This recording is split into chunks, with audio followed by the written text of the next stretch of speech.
점점 강하여 가는 한 해가 되시기를 주님의 이름으로 축복합니다. 눈이 일부 예배를 드리니까 막 내리고 있더라고요. 그래서 여러분들 오시는 길 또 2부 갈까 3부 갈까 고민하실 텐데 하셨을 텐데 이렇게 오셨습니다. 이러한 눈길에는 여러분들 안전운행할 때 서행하시고요. 그 다음에 좀 걸어 다니시는 분들은 장갑을 꼭 끼셔야 됩니다. 그리고 보행 폭을 조금 줄여서 종종걸음으로 걸으셔야 됩니다. 그리고 오늘 호산나 성가대, 호산나 성가대는 또 복받은 성가대예요. 여러분들 아침에 성가대 안 했으면 오늘 갈까 3부 예배 갈까 고민할 텐데 여러분 고민을 한 번도 안 하고 온 거예요. 할렐루야. 여러분들이 이러한 고민 없는 인생이 행복한 인생인 거예요. 예. 나 무조건 가야 되니까 눈이고 나발이고 그냥 할렐루야. 더 많이 모였어요. 예. 그리고 오늘 기도송도 처음 한 거죠? 기도송도 새해 시작했다고 기도송도 이렇게 또 알아주면 좋잖아요. 네, 좋죠? 네. 너무 기도송도 너무 좋고요. 아마 2시간 이후에 여러분들이 찬양을 불렀다면 지금보다도 훨씬 더 잘 부를 거예요. 무슨 말인지 알아요? 예, 이른 아침에 부르니까 이 정도지 정말 더 잘 부를 거예요. 또 이렇게 성가대를 하시다가 두 분의 권사님이 이제 잠시 내려놓으셨는데 다시 하실지 모르겠지만 또 이렇게 좌석에서 또 예배를 드리고 좀 서고 싶죠. 네. 우리 교회는 새해 첫 주일은 올해 표를 가지고 제가 설교를 합니다. 그 이유는 우리가 함께 추구해야 할 방향 때문인데요. 표 말고도 중요한 게 참 많이 있죠. 예, 하지만 우리가 어떤 한 부분을 좀 강조해서 같은 방향으로 나아가고 같이 노력하고 함께 기도하는 것은 교회를 위해서도 또 우리 자신을 위해서도 유익하기 때문에 매년 표를 정하고 또 함께 거기에 맞춰서 노력을 하고 있습니다. 올해 표는 여기 강단 위에 있는 현수막에 쓰여 있는 것처럼 복음에 참여하는 선교적 교회입니다. 한번 따라서 하겠습니다. 복음에 참여하는 선교적 교회. 네, 다시 한번 따라서 하겠습니다. 복음에 참여하는 선교적 교회.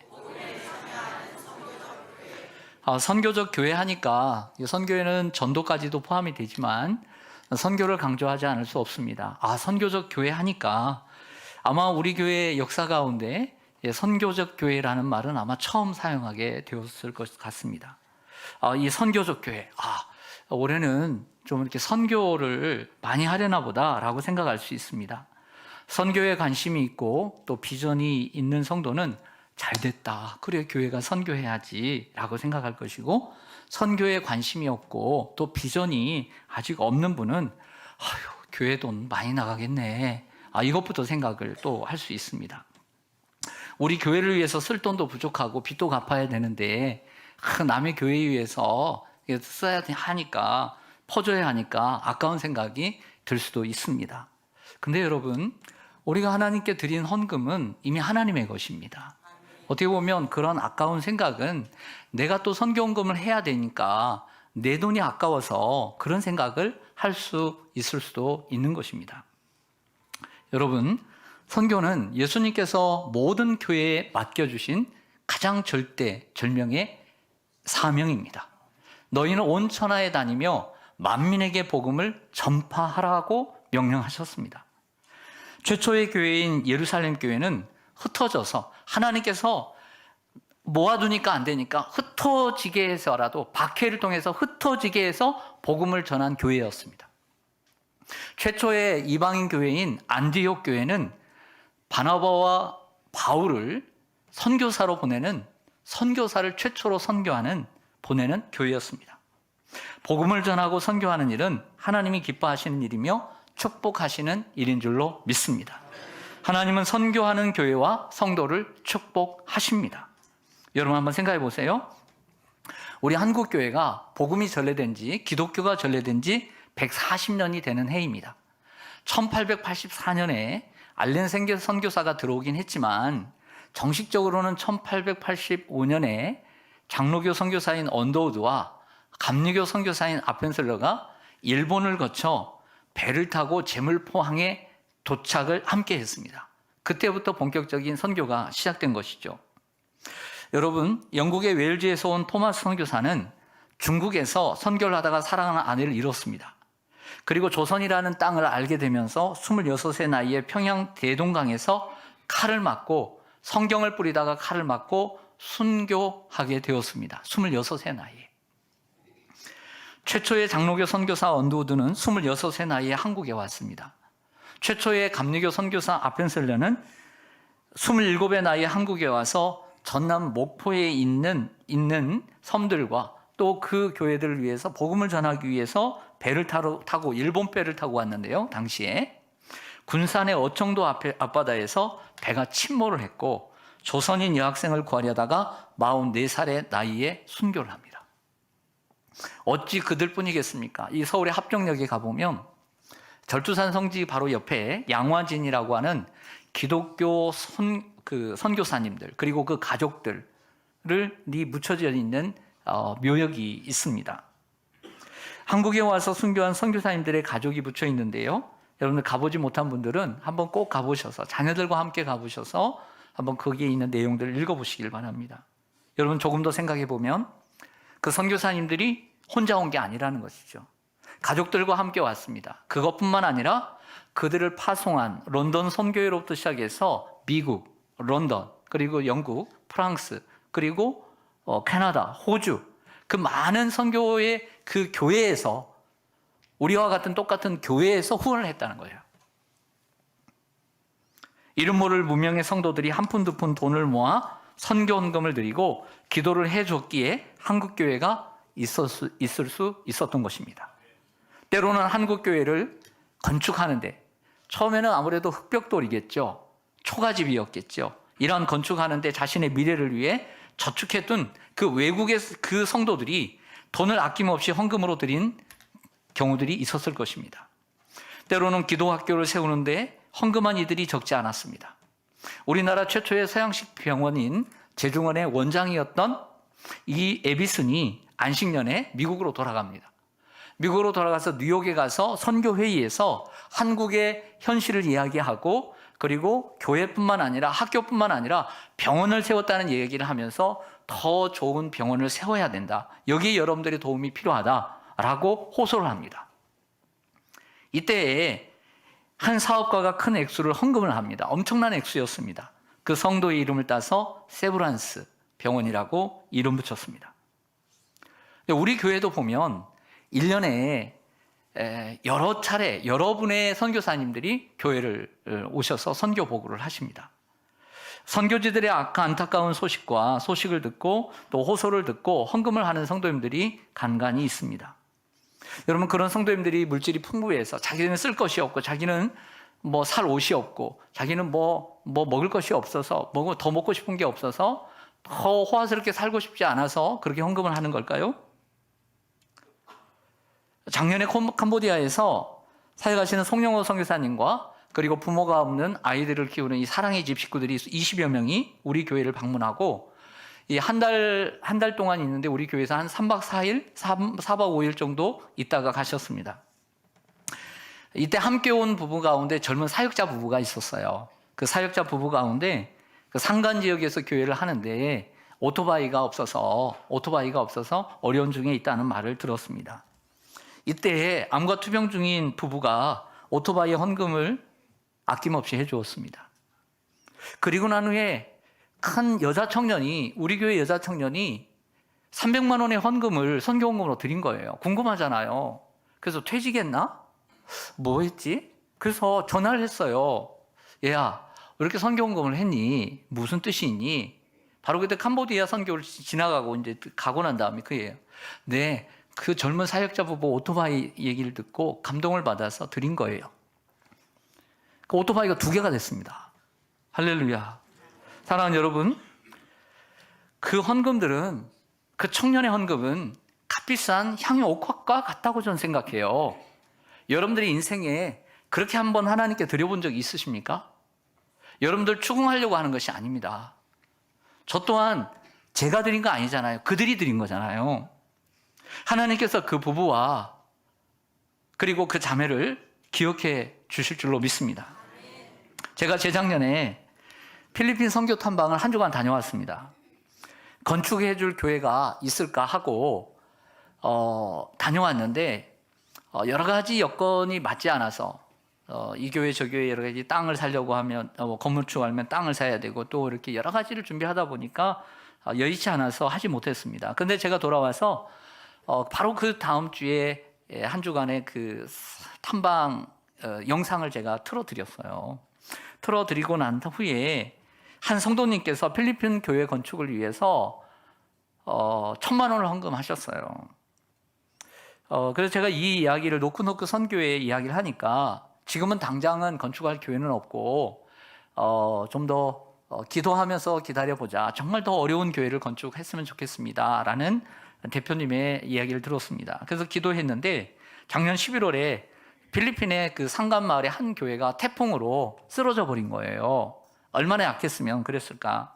그래서 건축이 필요하다고 생각하고 일단 이 1,000만 원을 교회 건축에 이제 사용하게 된 겁니다. 대지는 100평이고요. 그리고 건축 면적은 30평이었어요. 인건비가 많이 들어가기 때문에 그 성도들이 수고를 많이 했습니다. 거기에 한국 선교사님이 현지에 나가 있거든요. 그 모든 교회들을 그 선교사님이 다 물건을 다 대줘요. 물건을 다 대주고 한꺼번에 다 사주면 이상해지니까 마음대로 쓰니까 그때그때 필요한 것만 이렇게 사다 줍니다. 그러면 옛날에 여러분들 60년대 70년대 우리가 냇가에 가서 모래 파가다가 브로커 찍고 그렇게 건축했잖아요. 그런 것처럼 그들이 몸소 이렇게 인건비를 충당을 하면서 그들이 도우면서 전문가들에게 이제 전문적인 일만 맡기고 그렇게 건축을 하고 있습니다. 보내주신 사진들을 좀 모아서 한번 화면을 통해서 보겠습니다. 이 필리핀 상간교회 상간 그 지역에 그 태풍으로 쓰러진 교회입니다. 그래서 이 교회를 돕자. 그래가지고 이제 그 기초를 놓고 이제 시작을 땅을 파게 되었습니다. 근데 기초를 이제 이렇게 이제 30평을 만들자 해서 기초를 다지고 벽을 쌓게 되었습니다. 점점 건물이 이제 좀 모양새가 이제 잡혀갈 수 있도록 이렇게 이게 철근 같은 걸 기둥 같은 걸 좀 세웠습니다. 그래서 조금씩 한쪽 벽이 올라가고요.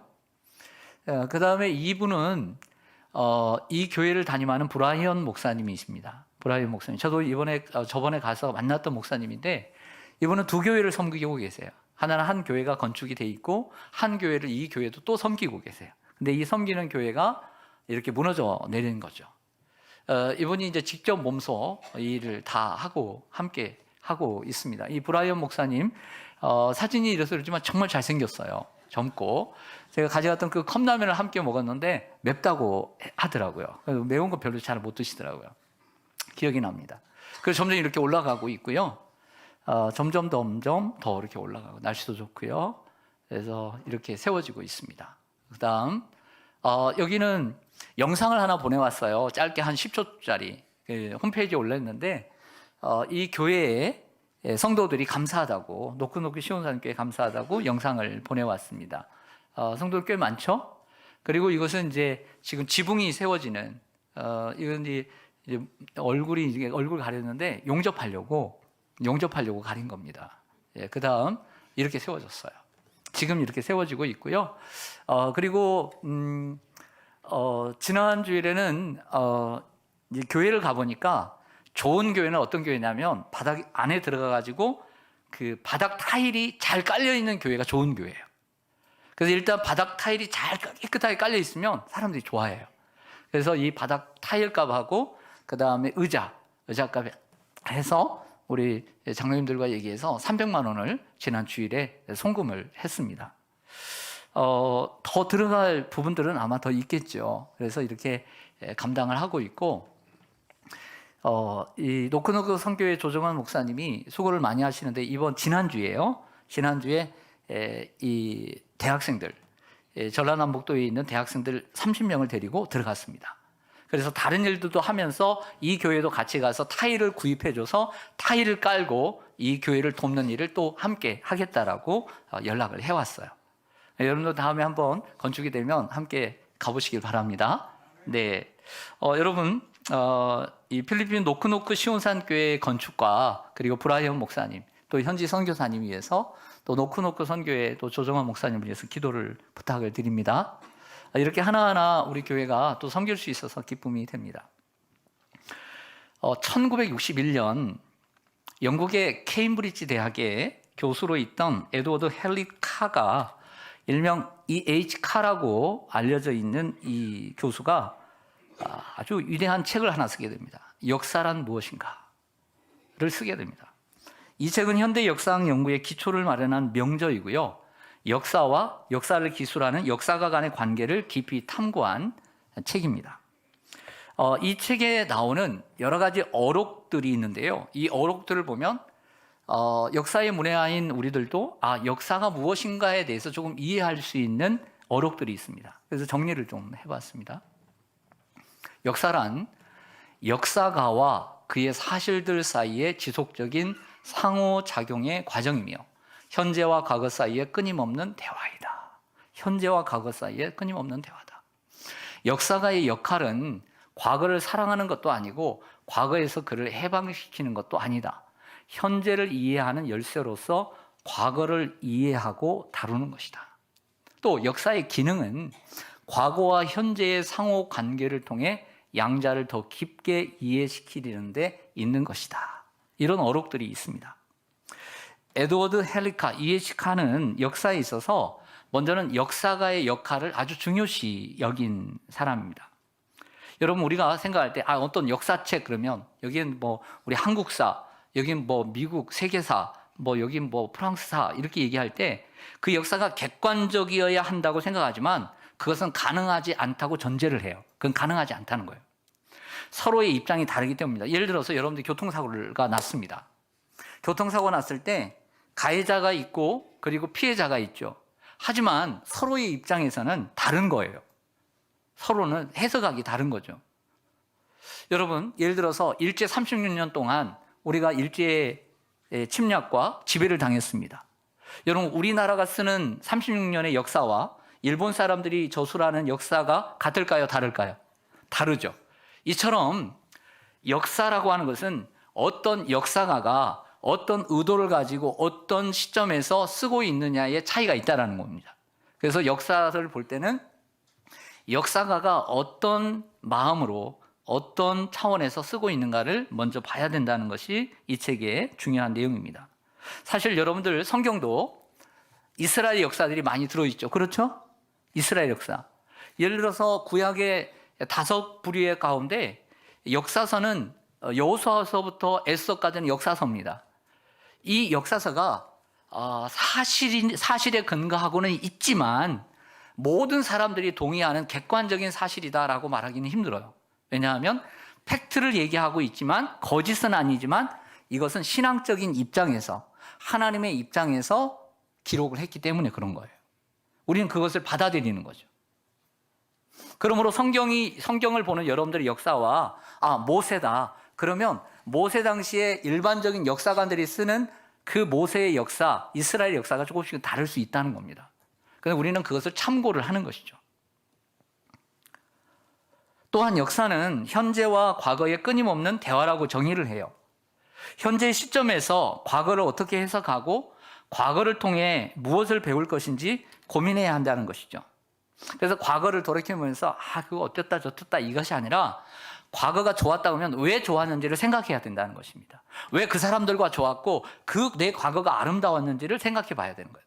근데 과거가 쓰라리고 고통스럽다면 그 과거를 통해서 배워서 나 이렇게 살아서는 안 되겠구나. 이런 관계를 가져서는 안 되겠구나. 내가 이런 실수를 해서는 안 되겠구나. 생각하면서 오늘 현재를 보고 그리고 더욱더 나은 미래를 내다보기 위해서 과거를 보는 거란 말이에요. 이게 역사란 말이에요. 할렐루야. 여러분들에게도 여러분들의 인생의 역사가 있어요? 없어요? 별로 없으신가 봐요. 없기를 바라요. 정말 여러분들이 책을 정말 쓴다면 몇 권이라도 쓸만한 책이 있잖아요. 이게 역사예요. 여러분들 역사.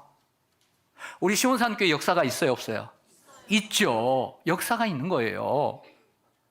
여러분, 오늘 2025년 1월 첫 주입니다. 여러분들 역사의 한 페이지를 여러분들 오늘 시작한 거예요. 여러분들 인생에 있어서. 오늘 본문 빌립보서 1장은 주 62년경에 사도 바울이 로마 감옥에 1차 투옥될 당시에 쓴 4권의 옥중서신 편지 가운데 한 권의 책입니다. 사도 바울은 주 50년에서 52년경에 2차 선교 여행을 가다가 아시아 드로아에서 환상을 통해서 유럽의 사람이 손짓을 하면서 와달라고, 우리에게 오라는 이러한 환상을 보고 아시아와 유럽의 바다인 에게해, 이게 에게해예요. 그래서 에게해를 넘어서 유럽의 첫 성인 그리스에 갔는데 그 첫 성이 빌립보였던 거예요. 빌립보에는 어떤 일이 있었습니까? 사도행전 16장을 보면 강가에서 기도하러 갔다가 강가에서 하나님을 경외하는 루디아를 만나요. 여기 루디아 있죠? 금요기도에 특송했잖아요. 루디아, 할렐루야. 루디아를 만나요. 그리고 귀신 들린 여인이 자꾸 자기를 고쳐달라고 그래요. 그래서 어쩔 수 없이 고쳐주었더니 그 귀신 들린 여인으로 이득을 취하는 사람들이 고발을 당해가지고 정말 쥐어뜯기고 얻어 터지고 그러다 감옥에 갇힙니다. 그 고통의 한밤중에 쓰이고 고통스러운 한밤중이지만 하나님을 원망하지 않고 하나님께 찬송하며 기도를 해요. 하나님 그걸 들으셔요. 보고 계셨죠. 그래서 지진을 일으켜서 땅이 진동하게 하고 옥문이 열리고 손발에 묶여져 있던 착고가 풀어집니다. 그런데 아주 성실하고 충성스러운 간수가 이 바울과 실라가 도망간 줄 알고 자결을 하려고 하죠. 그때 자결을 하려고 하는 그를 멈추라고 하고 그리고 살립니다. 너무나 놀랬던 거죠. 당신 누굽니까? 주 예수를 믿으라. 그리하면 너와 내 집이 구원을 얻으리라. 그래서 복음을 전하고 그 집에 가서 모든 가족들에게 복음을 전하고 세례를 베풀고 그리고 함께 보내게 됩니다. 이렇게 해서 빌립보 교회에 3인방 하면 루디아, 귀신 들린 여인, 간수 이렇게 말할 수 있습니다.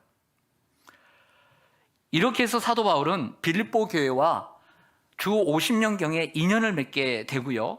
그리고 그때부터 이 편지를 쓰게 되는 주 62년까지 12년 동안, 길게는 12년 동안 아름다운 만남을 이어오게 된 거죠.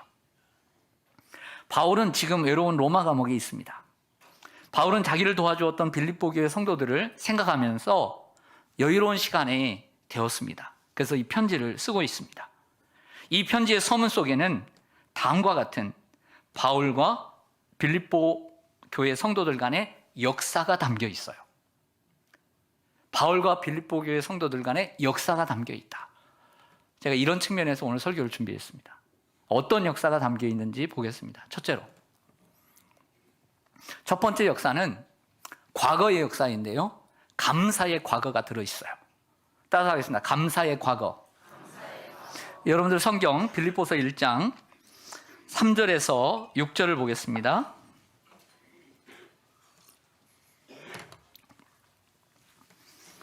내가 너희를 생각할 때마다 나의 하나님께 뭐하며 감사하며 간구할 때마다 너희 무리를 위하여 무엇으로?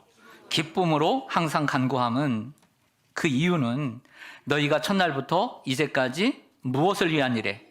복음을 위한 일에 뭐하고 있기 때문이다. 참여하고 있기 때문이다. 너희 안에서 어떤 일을 시작하신 하나님? 착한 일. 그게 착한 일이에요, 여러분. 세상에는 착한 일이 있어요. 그리스도 예수의 날까지 이루실 줄을 우리가 뭐하노라? 확신하노라. 편지에 처음에서 과거를 다루고 있어요. 어떤 과거냐? 감사의 과거. 내가 너희를 생각할 때마다 하나님께 감사한다. 내가 하나님 앞에 기도할 때마다 기쁨으로 간구한다. 왠지 아니? 내가 너희를 처음 만나는 그 처음부터 지금까지 너희가 복음을 위한 일에 참여하고 있기 때문이야. 그것은 착한 일인데 그리스도 예수께서 오실 때까지 하나님이 이루실 거야. 이렇게 얘기를 하는 거예요. 사랑하는 성도 여러분, 여기에 첫날이란 루디아를 만나고 귀신 들린 여인을 고치고 그리고 자결하려던 그 간수를 살린 날을 얘기하는 거죠. 그 12년 동안 복음을 위한 일에 끈기 있게 인내를 가지고 복음에 참여하고 있기 때문에 감사하고 있던 거예요. 이것은 어떻게 보면 바울의 입장에서 한 이야기도 하지만 그렇게만 보기에는 너무 좁습니다. 빌립보서 1장 5절이 올해 우리 교회의 표어인 복음에 참여하는 교회의 중심 구절입니다. 여기 위에 현수막을 보시죠. 그래서 그 아래 밑에 올해도 그 핵심 구절을 적어 놓았습니다. 같이 한번 읽겠습니다. 시작. 너희가 첫날부터 이제까지 복음을 위한 일에 참여하고 있기 때문이라. 아멘. 여기서 번역된 참여라는 단어에 여러분도 주의를 기울여 주셨으면 좋겠어요. 뭐라고요? 참여. 따라하겠습니다. 참여. 원래 한글 개역판에는 어떤 단어로 번역되어 있냐면 교제라는 단어로 번역되어 있었어요. 너희가 복음을 위한 일에 교제하고 있기 때문이라. 그렇게 번역한 이유는 그 헬라어 본문에 있는 단어가 코이노니아이기 때문에 그래요. 코이노니아는 교제잖아요. 그래서 직역을 했던 거예요. 근데 이 직역을 했을 때 전체적인 의미가 전달이 부족하다고 판단한 번역가들이 이번 개역 개정판 제4판을 내면서 참여라는 단어로 바꾼 거예요.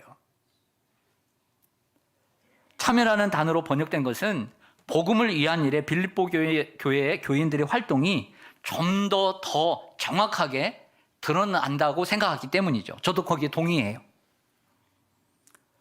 참여라는 단어는 어떤 공동의 목적을 위해 함께하는 단어잖아요.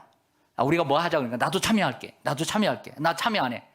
알아서 해. 나 참여할게. 이것이잖아요. 어떤 공동의 목표를 위해서 함께하는 것. NIV 성경에서는 파트너십, 참여를 파트너십. 킹 제임스 버전에서는 펠로우십으로 번역을 하고 있더라고요. 빌립보 교회는 바울의 파트너로 복음사에게 협력하고 있었기에 바울이 감사하고 있었습니다. 좀 더 구체적으로 어떻게 참여하고 있는지 그 단면이 빌립보서 4장 15절에 기록되어 있어요. 한번 2장만 넘겨주시기 바랍니다.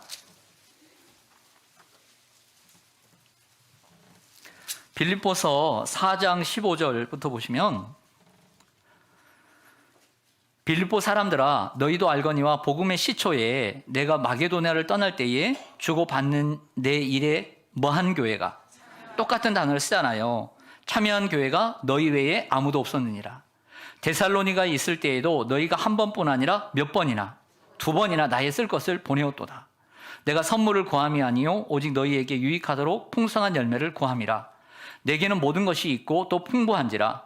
에바브로디도 편에 너희가 준 것을 받음으로 내가 풍족하니 이는 받으실 만한 향기로운 제물이요 하나님을 기쁘시게 한 것이라.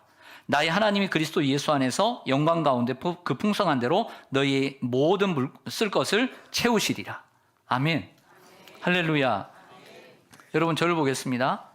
빌립보 교회는 마게도냐를 떠날 때에 복음에 참여한 유일한 교회였다라고 사도 바울이 얘기해요. 데살로니가 있을 때에도 한 번만이 아니라 두 번씩이나 자기를 위해서 쓸 것을 주었다고 얘기해요. 그러면서 또 뭐라고 이야기하냐면 지금 감옥에 있는 자신을 위해서 로마까지 빌립보 교회 성도의 한 사람인 에바브로디도를 옥바라지를 하기 위해서 바울을 위해서 보내주었고 그를 통해서 물건을 공급해 주었는데 풍부하다고 얘기합니다. 이렇게 얘기하면 더 보내달라고 오해를 사기 쉽습니다. 그래서 사도 바울은 자신이 더 보내달라고 요청한 것처럼 보일까봐 내가 선물을 구함이 아니라고 했고 내게는 모든 것이 있고 풍부하다고 했고 에바브로디도 편에 준 것을 받음으로 풍족하다고 3번씩이나 강조함으로써 내가 이 편지를 쓰는 것은 내가 너희에게 더 뭐 받고 내가 더 풍부하게 잘 살고 싶어서 그런 게 아니라 너희를 진심으로 축복하고 싶어서이다. 할렐루야. 이렇게 강조하고 있는 거예요. 할렐루야. 사람을 오해하지 말라 이런 얘기죠. 그래서 마지막으로 19절에서 축복을 한 거예요. 하나님께서 너에게 풍부한 것으로 채워주시기를 원하노라. 여러분 이처럼 아름다운 과거는 역사가 되는 거예요. 이처럼 아름다운 과거는 역사가 되는 거예요. 할렐루야. 바울과 빌립보 교회 성도들의 12년의 역사는 이처럼 아름다운 역사가 되었어요. 역사가 벌거 있습니까? 우리가 살아가면서 어떤 일을 행했고 무엇을 했느냐가 역사죠. 그래서 두 번째 역사는요, 사랑의 현재입니다. 어떤 현재냐? 사랑의 현재다. 과거와 현재와의 대화 아닙니까? 그래서 사랑의 현재다. 따라서 하겠습니다. 사랑의 현재. 빌립보서 1장 7절과 8절을 보겠습니다. 빌립보서 1장 7절과 8절 보면 내가 너희 무리를 위하여 이와 같이 생각하는 것이 마땅하니 이는 너희가 어디에 있어요? 내 마음에 있음이며 나의 매임과 복음을 변명함과 확정함에 너희가 다 나와 함께 무엇에 참여한 자가 됨이라. 또 참여한 자가 또 나와요. 참여라는 단어가. 근데 이번에는 어디에 참여해요? 은혜에. 8절에 내가 예수 그리스도의 심장으로 너희 무리를 얼마나 뭐하는지 사모하는지 누가 내 증인이라. 여러분, 사도 바울이 빌보 교회 성도들을 뭐하고 있다고 얘기하고 있는 거예요? 사랑하고 있다. 너희가 어디에 있다? 내 마음에 있다. 여러분들 사랑하지 않는 사람이 여러분들 마음에 있어요? 없어요? 없어요. 여러분 결혼하신 분들, 자녀가 있는 분들, 결혼했다고 다 자녀가 있는 거 아니까 자녀가 있는 분들, 그 자식 여러분들 어디에 있어요? 늘 어디에 있어요? 마음에 있죠. 자, 결혼 안 하신 분들 있으니까 여러분들 사랑하는 친구, 애인, 어디에 있어요? 마음에 있죠. 마음에 있다는 건 사랑한다는 거예요. 그리고 얼마나 내 심장으로 사랑하는지 하나님이 증인이시래요. 얼마나 많이 사랑하는지. 7절에도 보면 참여라는 단어가 또 등장하는데요. 여기서는 은혜에 참여한 자가 됨이라고 했습니다. 5절에서는 복음에 참여한다. 그리고 7절에서는 은혜에 참여한 자가 되었다. 그래서 복음과 은혜의 상관성을 생각했는데 분명히 거기에는 상관성이 있다고 저는 생각해요. 근데 바울은 여기서 좀 더 7절에서 구체적으로 설명을 하는 것 같아요. 나의 매임과 복음을 변명함과 확정함에 너희가 다 나와 함께 은혜에 참여한 자가 됨이라. 이 구절을요, 바울의 투옥과 관련해서 변호사를 세워서 법률적 변론과 증명으로 해석할 수도 있지만 전체적인 내용을 볼 때는 그것보다는 바울이 매여 있고 투옥되었을 동안에도 복음을 변명하고 복음을 확정하는 이러한 사역에 너희들이 함께 참여했다. 이것이 은혜다. 이 은혜에 너희들이 참여해 준 것에 대해서 너무 감사하다. 할렐루야. 여러분, 우리는 시간이 많이 지나서 사도 바울이 감옥에 갇힌 것을 영광으로 생각합니다. 와, 대단한 분이다. 근데 당시에 사도 바울이 감옥에 갇힌 것을 어떤 성도들은 안 됐다. 주의 일 하면서 너무너무 고생이 많다. 긍정적으로 생각하는 사람이 있는 반면 어떻게 하나님의 사람이 감옥에 갇히고 그것도 한 번도 아니고 두 번도 아니고 저 사람 분명 뭐가 죄가 있어. 저 사람 뭔가 잘못이 있어서 이렇게 감옥에 가는 것이지 하면서 오해하고 그리고 그렇게 하는 경우도 있습니다. 그래서 믿음의 아들 디모데에게 편지할 때도 뭐라고 얘기했습니까? 디모데야, 너는 내가 감옥에 있는 것을 부끄러워하지 마. 이렇게까지 얘기를 했어요. 이 말은 무슨 얘기냐면 다른 사람들은 부끄러워해도 너는 나를 부끄러워하지 말라는 거예요. 그러니까 당시에 사도 바울이 감옥에 갇힌 것이 부끄러운 게 있었던 거죠. 처음에는 안디옥 교회에서 선교 파송을 받았지만 나중에는 여러 가지 일로 사도 바울이 개인적인 후원을 받고 그리고 스스로 일을 하면서 사역을 했어요. 그러니까 도와준 교회들이 별로 없었어요. 그때의 빌립보 교회가 꾸준히 끈기 있게 도와준 거예요. 다른 성도들은 바울을 오해하고 이상하게 보았지만 감옥에 갇힌 바울을 위해서 끊임없이 신뢰하고 그의 사역을 위해서 도왔던 교회가 빌립보 교회였다. 이렇게 말하고 있는 거예요. 귀해요, 안 귀해요? 귀하잖아요. 너무 귀하잖아요. 바울에게 있어서 너무 귀하잖아요.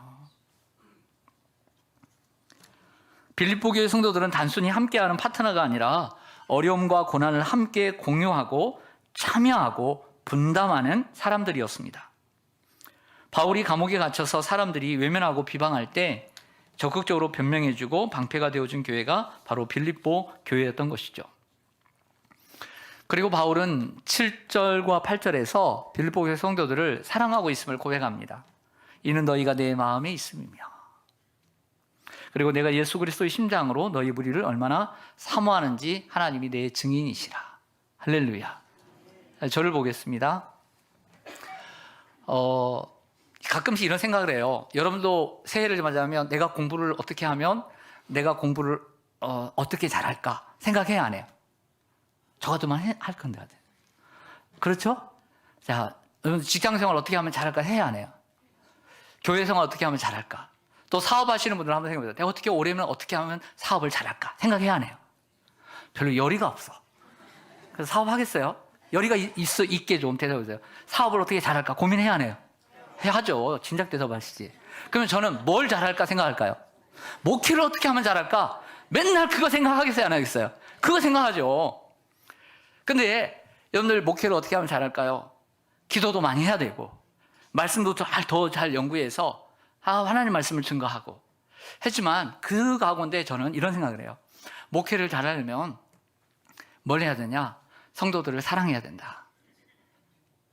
이건 기본적인 원칙이라는 거죠. 아무리 기도를 많이 하고 설교를 잘해도 성도들을 사랑하는 마음 없이 목회를 해봤자 뭘 하겠느냐. 내가 이전보다 부족했던 부분들, 사랑하지 못하고 결핍된 부분들 좀 더 사랑하려고 노력하고 내가 성도들을 아끼고 사랑하는 마음이 있을 때 목회를 잘하지 않을까 이런 생각을 해요. 별로 관심들이 없군요. 제가 좀 부끄러운 고백 그리고 감사의 고백을 좀 드립니다. 할까 말까 고민하다가 너무나 감사한 거니까 그래도 제가 할게요. 2025년은 저에게 뜻깊은 한 해입니다. 우리 시온산교회 온 지 30년이 되었기 때문입니다. 1995년 6월 11일에 정식으로 교육선사로 부임을 했어요. 그래서 중간에 2년 정도 밖에 나갔지만 여러분들을 우리 교회를 만난 지가 30년이 되는 해입니다. 그리고 담임 목사로 위임을 받아서 처음부터 위임을 해주셔서 2006년 1월 14일에 정식으로 위임 목사가 된 지 이제 20년이 들었습니다. 그래서 저에게는 개인적으로 뜻깊은 해예요. 특별한 일이 있는 건 아닙니다. 이 모든 것이 하나님의 은혜임을 고백합니다. 모든 토양에도 다 토양의 질이 있듯이 우리 시온산교회는 우리 성도님들의 토양의 질이 너무 좋습니다. 정말 착하고요. 그리고 너그럽게 이해해 주시고 정말 부족한 게 많음에도 불구하고 또 품어주시고 또 참아주시고 함께 참여해 주셨기 때문에 제가 20년 동안 목회를 할 수 있었고 또 30년 동안 여러분들과 함께 있었다고 저는 진정으로 고백을 해요. 여러분들의 도우심이 없이는 절대 올 수 없었던 일입니다. 여러분은 큰 상관이 없을지 모르지만 저는 제 인생에 있어서 저희 가족의 인생에 있어서 시온산교회는 뗄래야 뗄 수 없는 역사의 한 중앙에 있습니다. 그리고 제 목회가 언제 끝날지 모르지만 저 목회의 대부분은 시온산교회입니다. 그래서 시온산교회 역사는 나의 역사다라고 할 수 있는 거예요. 여러분들은 상관이 없을지 모르지만 하지만 그래도 여러분들도 모두 중요하지만 한 담임 목사가 20년 동안 한 교회에 있을 때 그 담임 목사 여러분도 중요하지만 제가 여러분들한테 나은 것이 아니라 저의 자리에 입지적인 이치 때문에 여러분들도 섬긴 교회를 저보다 더 오래 섬기고 38년 동안 섬기신 분들도 계십니다. 하지만 그래도 여러분들의 신앙생활을 시온산교회 했다면 담임 목사, 조순배 담임 목사가 20년 동안 함께한 그 조순배라고 하는 목사님 그분을 떼서 여러분들의 신앙을 생각할 수는 없는 거예요. 그렇지 않을까요? 사도 바울과 빌립보 교회 간의 이러한 12년의 역사는 아름다운 과거의 감사의 역사였습니다. 지금도 여전히 현재 진행형인 사랑의 현재로서 역사였습니다. 강준민 목사님이 쓰신 빌립보 강해 중에서 마음에 다 와닿는 글이 있었습니다. 세상에서 가장 행복한 사람은 만나는 사람에게 좋은 점을 찾아낼 줄 아는 사람이다. 가까운 사람들에게서 좋은 점을 발견하고 그것을 말해줄 때 우리는 좋으신 하나님을 닮게 된다. 저는 사람들을 만날 때마다 그분이 제게 얼마나 많은 사랑을 베풀었는지를 생각하며 만납니다. 모든 사람이 제게는 은인 같은 분들입니다. 저를 괴롭히고 마음을 아프게 했던 분들을 인하여도 감사합니다. 그분들은 저로 하여금 인생을 더욱 깊이 생각하도록 도와주었기 때문입니다. 사랑하는 성도 여러분, 현재 우리가 해야 할 일은 사랑입니다. 사랑보다 더 큰 일은 없습니다. 그 사랑이 우리의 역사가 될 것입니다. 여러분 2025년 우리가 어떻게 해 나갈 것입니까? 그때도 똑같이 지지고 볶고 싸우고 분열하고 막 갈등하고 아프고 그런 역사로 남을 수도 있습니다. 그러나 더욱 사랑할 때 2025년의 역사는 그 어느 해보다도 더 아름다운 한 해의 역사로 남을 수 있는 것입니다.